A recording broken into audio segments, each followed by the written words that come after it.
नमस्कार. महाराष्ट्रातील माझ्या सर्व अभियोगिताधारक बंधू आणि भगिनींनो, सर्वांना श्री स्वामी समर्थ. पवित्र पोर्टल शिक्षक भरती 2025-26 स्टेट परीक्षा 3 संदर्भातला अतिशय महत्त्वाचा GR आज आपल्याला निघाल्याचं पाहायला मिळतं. एकंदरीत विचार जर केला तर पवित्र पोर्टलमार्फत शिक्षक पदभरतीच्या कार्यपद्धतीमध्ये आवश्यक सुधारणा करण्याबाबतचा GR आहे. नक्की GR काय आहे? आजचा खरं तर 24 जुलैचा हा GR आहे. GR समजून घ्या. बऱ्याच विद्यार्थ्यांच्या मनामध्ये त्या ठिकाणी इंग्रजी माध्यमासंदर्भात बरेचसे डाऊट होते. त्याच पद्धतीने सेमी इंग्रजीच्या जागेवरती नक्की कोणाचा हक्क असणार आहे या संदर्भातले प्रश्न देखील निर्माण झाल्याचं आपल्याला पाहायला मिळते. आणि या ठिकाणी आपण जर विचार केला तर त्याचंच उत्तर आपल्याला या GRच्या माध्यमातून, सूचनापत्राच्या माध्यमातून पाहायला मिळते.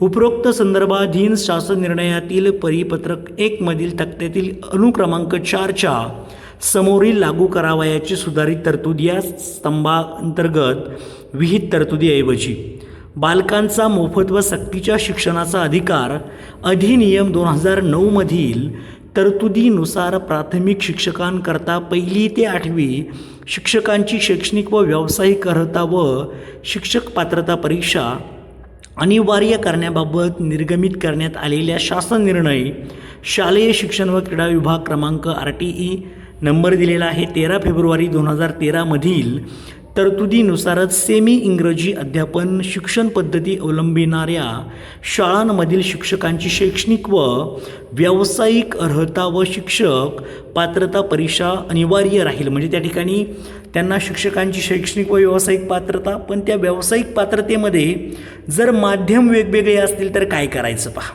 इयत्ता 1ली ते 5वी, इयत्ता 6वी ते 8वी, इयत्ता 9वी ते 10वी या गटांतील त्या माध्यमाच्या सेमी इंग्रजी वर्गाकरिता शिक्षक उपलब्ध करून देताना व्यावसायिक अर्हता इंग्रजी माध्यमांसह त्या शाळांचे माध्यम जसे की मराठी, हिंदी, उर्दू, कन्नड इत्यादी विचारात घेऊन उमेदवारांनी शालांत परीक्षा ज्या माध्यमातून उत्तीर्ण केली आहे ते माध्यम अथवा शालांत परीक्षा जी द्वितीय भाषा विषय घेऊन उत्तीर्ण केली आहे त्या माध्यमाच्या शाळेसाठी त्याची उमेदवारी विचारात घेण्यात यावी. म्हणजेच या ठिकाणी आपण जर विचार केला तर सेमी इंग्रजीच्या जागेवरती इंग्रजीच्या माध्यमांसह त्या शाळांचे माध्यम जसं की मराठी माध्यम असेल तर मराठीच्या कॅन्डिडेटला त्या ठिकाणी एंट्री मिळणार आहे. हिंदीचं असेल तर हिंदीचे कॅन्डिडेट, उर्दू, कन्नड इत्यादी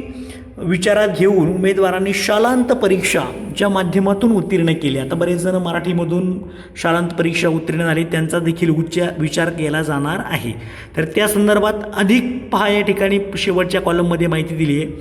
इयत्ता 1ली ते 5वी या गटासाठी सेमी इंग्रजी विषयांकरिता व्यावसायिक अर्हता इंग्रजी माध्यमातून पूर्ण करण्याची अर्हता निश्चित करण्यात आली आहे. त्या सामाजिक प्रवर्गासाठी असे उमेदवार उपलब्ध न झाल्यास, म्हणजे 1 ते 5ला खरं तर इंग्रजी माध्यमासाठी, सेमी इंग्रजी माध्यमासाठी आपण जर विचार केला तर त्याची व्यावसायिक अर्हता म्हणजे DED हे इंग्लिशमधूनच पाहिजे. पण जर असे उमेदवार जर मिळाले नाहीत, म्हणजे असे उमेदवार उपलब्ध न झाल्यास अशा रिक्त राहणाऱ्या पदांसाठी नव्याने जाहिराती देऊन या उमेदवारांसह ज्या उमेदवारांनी व्यावसायिक अर्हता इंग्रजी माध्यमातून पूर्ण केली नाही, मात्र 12वी विज्ञान पहा, आता ज्यांचं इंग्रजी माध्यमातून DED नाही आहे मग कोण इलिजिबल आहे? 12वी विज्ञान, BA, MA इंग्रजी किंवा BSc, MSc अशी अर्हता धारण केली आहे अशा उमेदवारांना पात्र समजण्यास मुभा देण्यात येत आहे असे वाचावे. म्हणजे हा बदल करण्यात आलेला आहे. ज्या वेळेसला आपण, आणि इथे एक लक्षात ठेवा, याच भरतीमध्ये तो नियम आपण जर पाहिलं तर लागू होणार आहे.